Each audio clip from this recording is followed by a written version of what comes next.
And I know that you see people on the side of the road and they're begging for money. Now God gives us some common sense and spiritual discernment to know, when you're being kind and when you're not.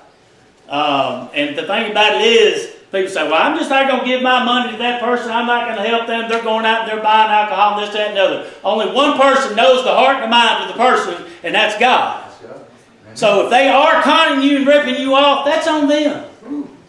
You gave from your heart.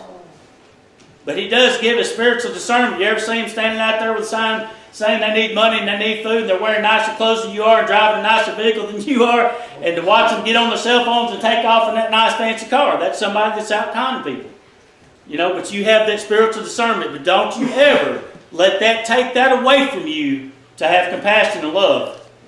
There was an old boy sitting out in front of a convenience store at the gas station. We were on a trip here a couple of years back, and he was sitting next to this vending machine, and he had a sign saying he was hungry. And I felt spiritually led by God to speak to him. And I said, sir, I will give you this $10 if you will let me pray for you.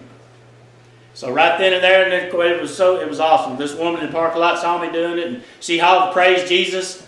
We was fixing just to have a revival right there in that parking lot. Amen. And so sure enough, I got down on my knees and I prayed with him, and he cried like a baby. I didn't get to see the end result of what happened with that, but I know that I was led to do it, and I know that I did it with a loving heart, and felt compassion for him, and I know that it had to make some kind of an impact on his life, or God wouldn't have had me talk to him.